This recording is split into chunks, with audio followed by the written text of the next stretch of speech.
Engagement পার্টিতে এতগুলো মানুষের সামনে এই অপমান দেবলীনা কোনো মতেই ভালোভাবে না মেনে নিতে পেরে রীতিমতো ঈশানের উপরে চরম প্রতিশোধ নেওয়ার প্রতিজ্ঞা করলো দেবলীনা। হ্যাঁ বন্ধুরা, ভিডিওতে লাইক দিয়ে দেখতে থাকুন। বাড়ি ভর্তি গেস্টদের সামনে যখন দেবলীনার এরকম অপমান হয়, ঠিক তার পর মুহূর্তেই দেবলীনা বাড়ি ফেরা মাত্রই যখন ভাঙচুর করা শুরু করে দেয় এবং বলতে থাকে যে এত বড় দুঃসাহস তোমার কুসুম, তুমি আমার এঙ্গেজমেন্টের দিন এরকম করে তুমি আমার তামাশা বানালে।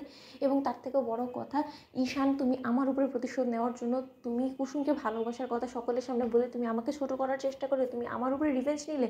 তুমি রিভেঞ্জ নিতে হয় কী করে সেটাই এখনও পর্যন্ত শিখে উঠতে পারোনি ঈশান গাঙ্গুলি। তুমি এখনও পর্যন্ত জানোই না এই দেবলীনা ঠিক কী কী করতে পারে। আমি প্রয়োজনে মানুষ খুন করতে অবধি আমার হাত কাঁপে না।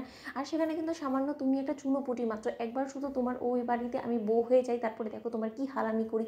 অন্যদিকে যখন এই কথা বলা মাত্রই সেখানে দেবলীনার মম চলে আসে এবং আসা মাত্র বলতে থাকে যে বেবি রিল্যাক্স, এতটা তুমি কেন নিজের টেম্পার হারাচ্ছেন তো সেটাই বুঝতে পারছি না। কেন এতটা অধৈর্য হলে বলো তো? তোমার ঈশানের সঙ্গে তো এঙ্গেজমেন্টটা প্রায় হয়েই গিয়েছিল, তাই না? তাহলে তুমি অধৈর্য হয়ে কেনই বা ঈশানের হাতে সেই এঙ্গেজমেন্ট রিংটা খুলে ধরিয়ে দিয়ে এলে বলো তো? তুমি সম্পূর্ণটা তো তোমার ইন্দ্রাণী আন্টির উপরেও নির্ভর করে রাখতে পারতে, তাই না? কিন্তু তুমি তোমার ইন্দ্রাণী আন্টির কোনো কথাই শুনলে না। অন্যদিকে যখন দেবলীনা বলতে থাকে যে মম, তুমি সেখানে দেখোনি যে ঈশানটি কী বলেছে? ও বলেছে যে ওর পক্ষে আমাকে বিয়ে করা কোনো মতেই সম্ভব না, কারণ ও নাকি কুসুমকে ভালোবাসে।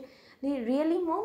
একটা ড্রাইভারের মেয়েকে ওর এতটা পছন্দ হয়ে গেলো, এতটা ভালো লেগে গেলো যে যে ড্রাইভারের মেয়েকে ও এতদিন ধরে নিজের সব থেকে বেস্ট ফ্রেন্ড বলে মনে করেছে, সেই বেস্ট ফ্রেন্ড নাকি এখন ওর ভালোবাসা মানুষে পরিণত হয়ে গেলো। এবং সেই সব কিছু জেনেও তুমি আমাকে চাও যে আমি সেখানে নাটকের জন্য দাঁড়িয়ে থাকবো, যাতে করে কিনা ওরা আমাকে নিয়ে তামাশা করতে পারে। তুমি একবার সেই সময় মীনাক্ষী আন্টির চেহারাটা দেখেছিলে? মীনাক্ষী আন্টি রীতিমতো আমার জন্য হাসছিল, তার রীতিমতো আমাকে দেখে হাসি পাচ্ছিল।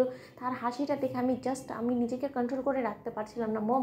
অন্যদিকে যখন এই কথা বলা মাত্রই ইন্দ্রাণী গাঙ্গুলিকে ফোন করে যখন দেবলীনার মম বলতে থাকে যে ইন্দ্রাণী, আজকে আমার মেয়ের যে পরিমাণ অপমান হয়েছে তার জন্য কিন্তু তোকে অবশ্যই প্রায়শ্চিত্ত করতে হবে। কথাটা তুই মাথায় রাখিস। আমি কোনোদিনও এক্সপেক্ট করিনি যে আমার এত বিশ্বস্ত ফ্রেন্ড, যার উপরে ভরসা করে কিনা আমি আমার মেয়েকে তার ছেলের হাতে তুলে দিতে চলেছিলাম, আজকে সেই লোকরাই কিনা আমার মেয়ের এত বড় একটা অপমানের জন্য দায়ী থাকবে। ছি ছি ছি ছি, এটা আমি কোনোদিনও এক্সপেক্ট করিনি। তুই একবার ভেবে দেখেছিস ইন্দ্রাণী, আমার পরিবার থেকে শুরু করে আমার আত্মীয় স্বজনরা কী ভাবছে আমাদেরকে নিয়ে, যে কীরকম একটা ছেলের হাতে আমরা আমাদের মেয়েকে তুলে দিতে নিয়েছিলাম? আমি শুধুমাত্র তোর উপরে ভরসা করে আমি ঈশানের হাতে আমার মেয়েকে দিতে চেয়েছিলাম, কিন্তু এখন তো দেখতে পাচ্ছি যে না, আমি সম্পূর্ণরূপে ভুল ছিলাম। অন্যদিকে নারী যখন বলতে থাকে যে দেখ, এই সব কিছু হলো গিয়ে মীনাক্ষীর একটা চাল ছিল এবং মীনাক্ষী কোনো মতেই চায় না যে দেবলীনা এবারে বউ হয়ে আসুক, এবং তার জন্য এরকম একটা নোংরা চক্রান্ত করেছে।